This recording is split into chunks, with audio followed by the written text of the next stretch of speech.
We want to turn now to Helen Pidd. She's a reporter for The Guardian, and she is outside the Manchester Royal Infirmary. Helen, what can you tell us?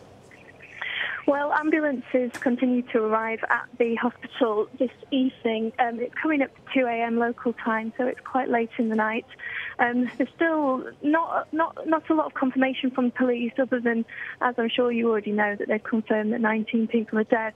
The Royal Manchester Infirmary is just about 2 miles outside of the city centre, so about 2 miles away from the Manchester Arena, and it has the large children's hospital, the Children's Accident and Emergency Clinic.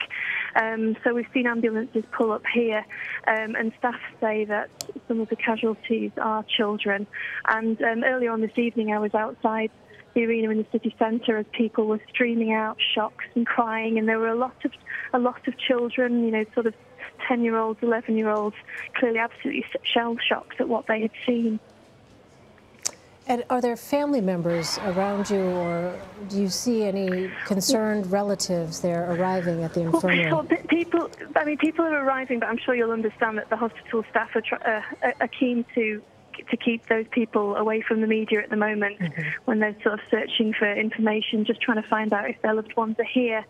So the media's actually just been moved from the front of the casualty unit, and I think there's going to be a press conference in the next couple of hours to give us an update on what's happened. I mean, you'll know that Greater Manchester Police said that they're treating it as a terrorist incident. Initially, people I spoke to who'd been in the concert, you know, was talking, well, maybe it was a speaker blowing or something like that. But it quickly became clear as people described the injuries, shrapnel stuck in people's wounds and stuff, that it was something far more serious than that. But we still don't know exactly what happened. And Helen, have you been able to talk to eyewitnesses yourself? What have they told you about what they heard and what they saw? So they said that the concert had come to an end. Ariana Grande had come on. She'd done her encore. The curtain had gone up. Ariana Grande had gone behind the curtain, and then there was this bang, stage right, somewhere up in the tiered seating. I think you call it the bleachers in the US. A huge bang, followed by smoke and a lot of screaming and panic as people rushed to the exit. It wasn't so smoky that people couldn't see where they were going. It was just the panic of trying to get out.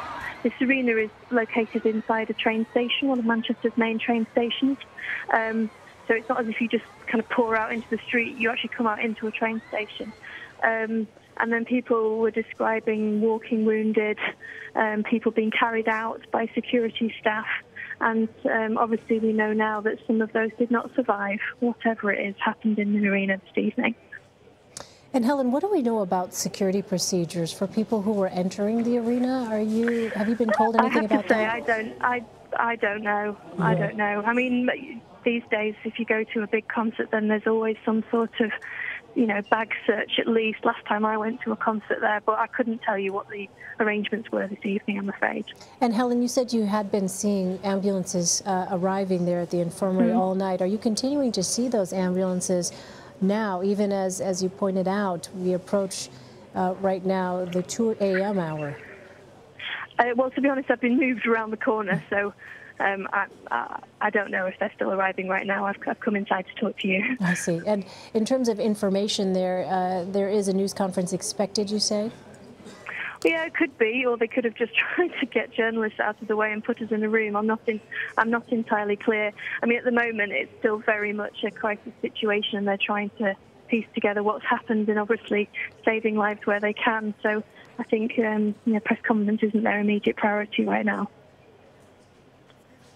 All right, Helen Pidd, a reporter for The Guardian. She is outside the Manchester Royal Infirmary. Helen, thank you very much for your time. We appreciate it. Okay, bye.